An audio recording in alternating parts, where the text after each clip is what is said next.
Hi there, and welcome to your podcast for college Catholics, where we discuss faith and spirituality from a Catholic perspective.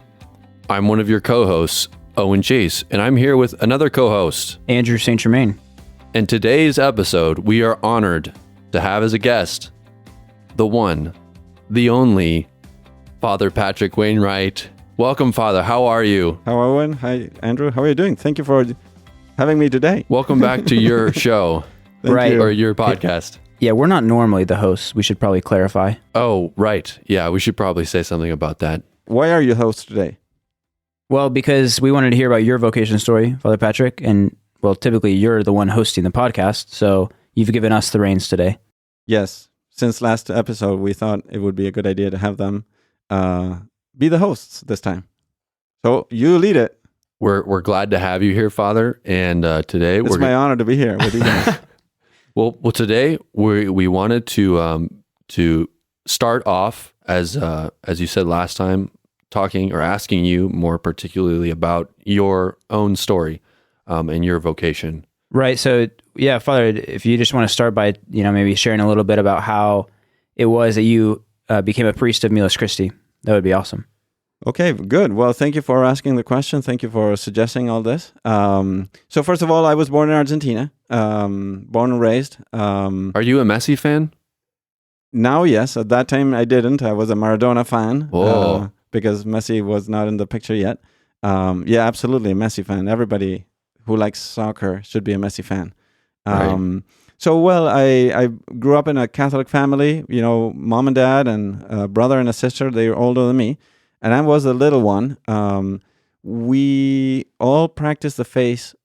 Basically, my dad was Anglican, and my mom was Catholic. But he had committed. They got married in the Catholic Church, so he had committed to allow my mom to educate us in the Catholic faith. That's awesome. So we went to a Catholic school. Except my sister didn't, but she went to a private school that was non-denominational, which is a rarity in Argentina. But then she went to catechism classes, right?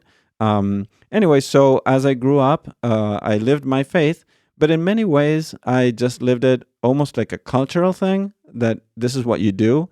And little by little, I remember that I was happy to live out my faith.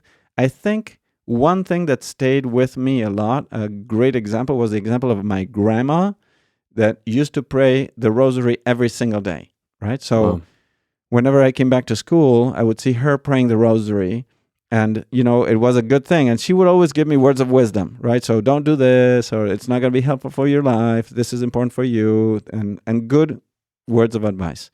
So then I went to a Catholic high school, and there, being a Catholic high school, you take your faith for granted a little bit. And I started to, especially my senior year, react against my faith a little bit, or quite a bit. I still went to Mass on Sundays because I had the awareness that missing Mass on Sundays was a mortal sin. And I did not want to go to hell, right? So that was my basic religion practice, right? I did not want to go to hell. I believed in heaven. I believed in God. I believed in judgment. And I knew that missing Mass on Sundays was a mortal sin. So I wanted to avoid that, and I wanted to avoid any serious mortal sin, right? But other than that, I remember my faith was dwindling a little bit, and I remember clearly once we were in a party, this particular party, because you would think a party, but we were having these conversations, and they started talking about the faith. And I remember, let's say, before my friends saying that it was not possible for Christ to be in the Eucharist, truly be in the Eucharist, right? That it was a symbolic presence. And I remember this girl that stood, like she was still sitting, but stood up right against me in a sense to say, no, our faith teaches that Jesus is truly, really present in the Eucharist. It's not a symbol, it is a truth. And that stuck with me. Although at the beginning I thought, she makes no sense. But then I kept thinking about it, right? So it's like more like a seed that was planted. Absolutely, yeah, absolutely. A seed that was planted. Although I was still rebellious and I didn't want to accept it at the moment, right? So I still also remember in my high school, in my senior year, there was a retreat for all the seniors.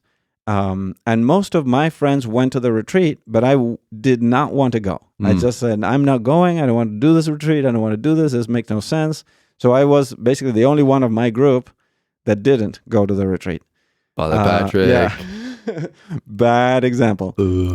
Yeah, sorry about that. But luckily, eventually I turned around by the grace of God. But the interesting thing is that the priest who preached the retreat then was also a teacher in college, in the university, and where I went to study engineering. He was one of the chaplains, and several of my friends came with me to study engineering in the Catholic University in Argentina. Oh, cool. So this one priest had a class, because everyone has to go to a class of some sort of religion, theology or philosophy or spirituality every year. So every year you have one class you have to go to. And the freshman year, this priest was teaching this class. And my friends all said, oh, you should go with us to this class. You should go with us. You should go with us. And so I have no idea who this priest is. No, yeah, he's super cool. He's super cool. Okay, yeah, if my friends say so, I wanted to go with my friends. Peer pressure. Yeah, but it was a good peer pressure right. in that sense. That's the one peer pressure you want to do and accept, right. The good one, the one that leads to holiness. Anyway, so this priest offered, there were 100 students in each class, right? So he offered all the students, if anyone wanted to have spiritual direction, right? So it was a very basic spiritual direction, but it was a spiritual direction. So you got to, and the other good thing is that he would end class early.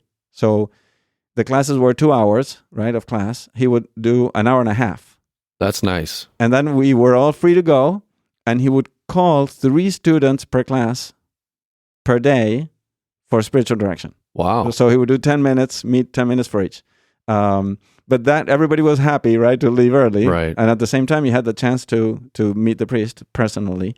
And there so I met with him, many met with him, my friends also.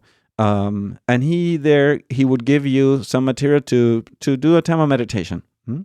And to also a little prayer book to go and visit Jesus in the Blessed Sacrament, which was another great thing of that Catholic university. The chapels were not very beautiful, but they had Jesus in the Eucharist. So right. You could go in a break and go to the Eucharist, to the tabernacle, and pray before Jesus. That's right? huge. So those things, they weren't so much a part of your life until kind of that started happening, or? Right. So I did know after this conversation with this girl, I did know Jesus was in the tabernacle, but it wasn't something that I would go to pray like for 10, 15 minutes. Right. So I had never done a time of meditation before, a serious time of meditation. So with this recommendation of the priest, and I started doing that, and this is why I suggest the same thing, and in Miles Christi we do the same thing. First thing we try to encourage people to do is to spend a time of meditation or prayer, silent prayer before Jesus in the Blessed Sacrament, right? It can change your life if you do it on a consistent basis. I would say it will change your life, Yeah. So then with that, he also encouraged me to seek holiness, not just to be avoiding hell, right, as I was doing before, but to try to be more conscientiously seeking holiness, which I knew from my education that I had to try to be holy, but I just didn't take it seriously. So anyway, with that, I started praying a bit more often, more on a daily basis, doing a time of meditation, doing an examination of conscience at night, things that I would encourage anyone to do, 10 minutes, 15 minutes meditation, and a 3-minute examination of conscience at night to see in what areas you can be better. And this is something that I started noticing in myself, that before I would do things and not give it a second thought, right? I would just hurt someone with a statement or make a stupid joke or say a bad word or, like cuss word and not be concerned about it. But as I would start doing an examination of conscience, I would say, wait, why did I say that? Why was I so selfish with my sister? I remember because of my family, we would eat together as a dinner as a family. Mm-hmm. And I started recognizing, why am I trying to get the best piece of chicken here? Like such dumb things that typically you do without a problem. That we all do. Right. And realizing, you start to realize, well, I could do better than that. Why don't I do something better? Why am I so selfish, right? So then I started thinking, about trying to grow in holiness. And parallel to this, I remember going to Mass, to my local parish, and there was a priest who had more connection with the youth, right? So he would occasionally address the people and encourage the youth that would go to Mass to think about their vocation. I remember clearly one day he said, he would say names like Peter, John, Cecilia, you should think about your vocation, Wow, put you on the spot. Right. So I remember he saying, like, you should think if God is calling you to the priesthood. And I said, okay. And all the older ladies in the chapel are looking at you at this moment. Right. No, but it was a youth Mass, so typically they were mostly young people. Okay. So then I remember thinking, okay, let's see. I have to ask myself, as the priest said, does God want me to be a priest? No. All right, that's it, Right, so that's it. Walks out of the chapel, end of story. It's over. Like, perfect discernment. The priest said we should ask ourselves. I asked myself, and God does not want me to be a priest. So that's clear. That's super obvious to me. I wanted to get married. I wanted to have my things. I liked girls and so forth, So I don't want to be a priest. You have to be celibate. You have to be poor, you have to be working, religious and pray and do those things. But here you are as a priest on this podcast. So something changed. Right. So anyway, what happened is that that stayed there, and then this priest in college asked me, have you ever thought about being a priest? I don't know why he asked that. Maybe because I was like persevering in my prayer and trying to be better. So I said, yeah, I thought about it, and what do you think? And he says, I think I'm not called to the priesthood. Very, very clear. I was clear about that, And so he said, but did you think seriously about that? Well, this is what I did. I told him my thought process, and he said, well, I think you should give it a fair chance. You should give God a fair chance. You should ask yourself sincerely what God wants of you, right? So then I started thinking about it more. And constantly I would come back with these answers or reasons why God did not want me to be a priest. And all those reasons were typically selfish, right? So I want to be married. I want to have my own job. I want to have my own time for vacation. I want to have my own freedom to do my own thing. I want to, have my own house. I want to have my own possessions.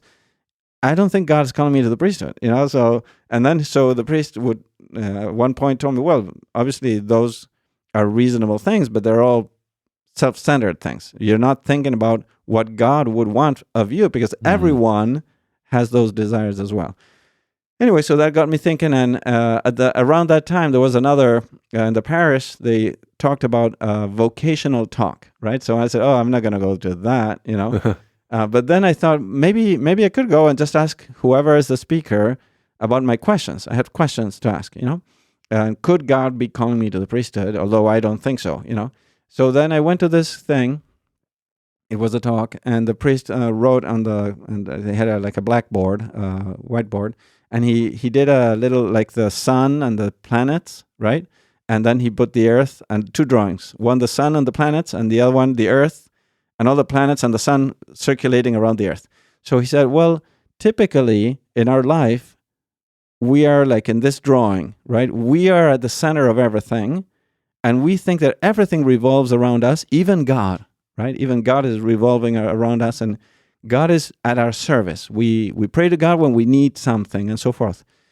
Instead, our life should be like this other drawing where the sun is in the center, where God is in the center, and we are revolving around the sun, right? We're not important. God is important, and we should try to do the will of God. So that stuck with me because that's exactly what was happening in me, right? In my life. Everything was about me. And then I started looking back, and I realized that all my high school years were mostly like that, right? I was always thinking about myself and what I can get from my friends for myself, from my family for myself, always about me and my future and whatever I wanted to enjoy. So that helped a lot, let's say, to realize all the reasons that I have to say no to the priesthood are all self-centered, right? Are all about me. I'm not thinking about how God would want me to serve him. So I started thinking about that a bit more.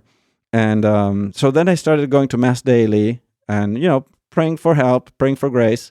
I would do my meditation more or less daily, not perfectly, but more or less daily. And I would try to go to confession a bit more frequently. And I had a spiritual director by that time, which I could come with these questions and doubts and things. And I think that was also very important because many of the doubts that I had were sort of temptations, right? So were things that were not really spiritually guided, right? They were not guided by the Holy Spirit. They were guided by my own selfishness. So I remember after 6 months or about a year process, that I was praying one day after Mass before the tabernacle, and I was thinking how Christ has given himself to me in the Eucharist through the sacrifice of the Mass, through the sacrifice of the cross, but also in communion, right? And how God gave himself entirely to us and continues to give himself entirely to us and will continue to give himself entirely to us. Himself, his divinity, but also all the graces we need. And so the question came to me is, why am I so stubborn in giving of myself to God, right? Why can't I give myself entirely to God? So it was more that drew me to say yes to God, right? To say, okay, I want to offer myself to God, although then another thought came that I thought I would not be a good priest, right? I was very shy. I was, I didn't have the ability to be personable with people. I wasn't very popular. So I thought, okay, I'm willing to give myself, but I really need the priest, my spiritual director, to confirm if he thinks I could be a good priest or not. So then the next meeting, I remember saying, look, I'm willing to offer this to God. I'm willing to be a priest, but I don't know if I should. I don't know if I could. I don't know if I'm a good candidate, right? So then he said, well, look, I think you could be a good priest. Of course, through your process of formation, if you want to enter the priesthood, then if it's made evident that you have a serious difficulty for the priesthood, you will be told. That will be discerned. But in the meantime, you want to offer yourself to God. So that's how I eventually entered the process of formation to the priesthood, entered Miles Christi, and now I'm here in the U.S. giving spiritual direction and preaching retreats. Right, Yeah. right. Well, I'm glad that you ended up here with us and giving us that same spiritual direction that you once received. So yeah, that's comes full circle. Right, and I think that's why I'm happy to be in Miles Christi, where we try to offer spiritual direction for college students, because that's what helped me at a very crucial time in my life. I was going my own way, and I thought, okay, everything is great. How I'm going to work, and what job I'm going to get, and where I'm going to apply for jobs, and so forth. So the guidance of spiritual direction helped me center in Christ and give God a better chance, right, if he wanted to call me, and also find a path to holiness through spiritual direction and through religious life in Miles Christi. Right. And at that time, right, Miles Christi was just beginning. Right. So actually, there was only a group of young men who wanted to be priests, right? But not Miles Christi formed. It was a lay organization almost. There were some lay people. It was called Miles Christi, but it was a group of lay people, and some of those wanted to be consecrated to God. And it wasn't clear at the very beginning if we were going to that we were going to be a religious order. At the very beginning, we were thinking as young men who wanted to be priests, but we were all lay people, we're college students, and we thought, okay, maybe we can enter formation and the seminary and have a common spirituality, stand together to seek holiness, to have an Ignatian spirituality, to offer spiritual direction, but not necessarily a religious order. That came with time when the Archbishop of La Plata Archbishop Galan wanted to approve this and give it a more structural form as a religious community with religious vows and obtain the approval from the Holy See. Right. And I imagine at times it was like, this thing's just starting, we're not approved. How's it going to go? Did you ever think this is crazy? What am I getting into? Yeah. Yes and no. I wasn't thinking like this is completely crazy. For some reason, I still don't understand exactly why, but God gave me like a perception that this is going to work out. Wow. And I thought it was a great idea. I also knew I didn't want, at that point in that place, to be a diocesan priest. I liked the spirituality that I had received, and I understood that all that would be a part of what Miles Christi is, right? To encourage people to holiness, to live a life of a spiritual life, to do a daily meditation, to read Ignatian spirituality, and to practice, do the spiritual exercises. And that's what I received, and that's what I wanted to give. And I thought this was a great idea, Well, it sounds like you were receiving some serious graces at the time. I'm wondering, despite aside from the graces that you're receiving, I'm sure it probably wasn't a walk in the park. No, it wasn't. So I'm interested in, and I'm sure for many people who are considering the vocation, there are difficulties. So at least for you, what were the things that were hard to leave behind, or the things that you had to sacrifice in order to follow God's call for you? Well, not things that I had to leave behind, but I think the hardest thing that happened was that my parents were against my vocation. Right, because your dad was, as you said, not Catholic too. Right, right. So he was Anglican. At the end of his life, he was practicing the Catholic faith. He turned around greatly, right? But at one point, he was completely adamant that he would not let me come back to the house if I kept the idea of being a priest. Wow. Right? And my mom was thinking, "Oh, you betray us. We spent so much money in your education, giving you education that is good for the world and to be a good engineer or whatever whatever that was. And now you're throwing it all away. You're squandering all. Well." That probably was hard to hear. Right. And also, I don't know, it was like, it makes you think everything again and say, well, maybe I shouldn't do this. I don't know. I like, you don't want to hurt your parents, but at the same time, it seemed to be that God wanted me to do this, right? And I didn't see anything wrong with it to let's say, merit such a reaction. I didn't think it was such a terrible thing to, if I had gotten into drugs and no, I'm a drug dealer now. No, why are you doing this to us? Okay, makes sense, right? You're ruining your entire life and you're ruining the people around you. But I didn't think, being a priest would be something that is so terrible, Right, you would hope for the contrary, actually. Right, exactly. So that's why that gave me an assurance that what I was trying to do was really not hurting them, although they felt that way. And also because I knew about the lives of the saints, and in the lives of the saints, the same thing happens in several. St. Ignatius of Loyola. St. Francis of Assisi. Right. Their parents, their family members were against them, and they tried to dissuade them. Or St. Benedict, St. Thomas Aquinas.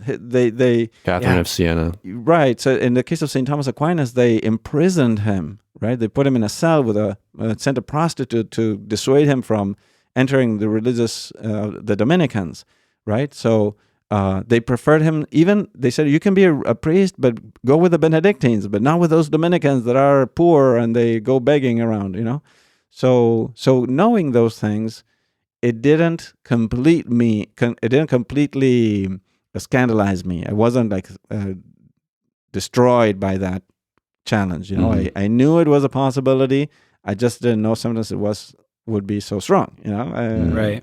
But well, by the grace of God, in time, once they saw me a priest, and once they saw that I was not crazy, because they might have thought I was crazy, my mom was super happy. My dad eventually became super happy that I was doing great. And at the end of her life, my mom told me that it was the greatest gift that God has given her to have a son that is a priest. Wow. Yeah, and she also said, when you told us, because I was a freshman in high school and college, right? When I said You were to my parents, 18, 19. right? When 19. So when she said, when you told us that you wanted to be a priest, I thought, this is a miracle.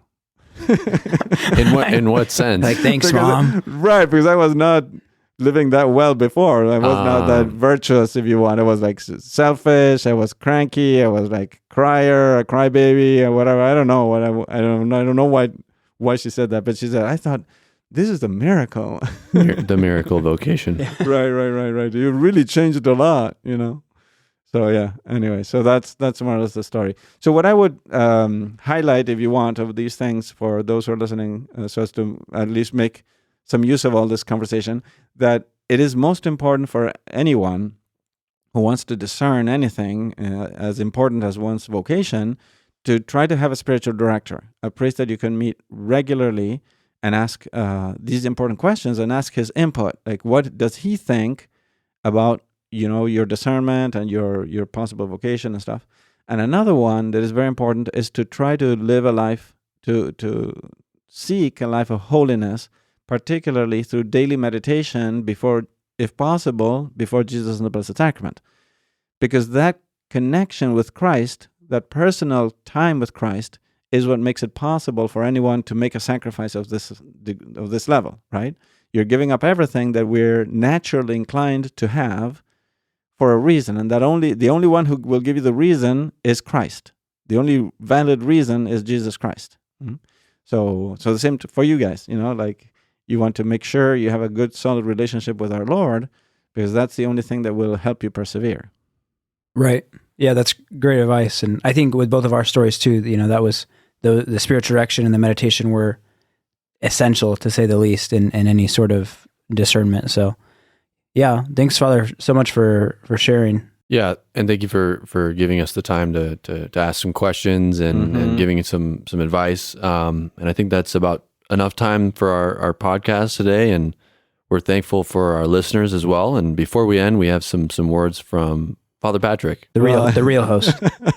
Well, thank you, everyone. Thank you, Andrew. Thank you, Owen, for your time with us. It was great. By the way, great to have you these years here in Michigan. We had a blast. And thank you, everyone who's listening, for joining us today. Make sure you pray for Owen and for Andrew. Pray for me also, for the priests of Miles Christi, and for an increase of vocations to the priesthood. And also make sure you follow us in your preferred platform. Follow this podcast. And if possible, leave a review in Apple Podcasts and Spotify. God bless you, and we will see you next time.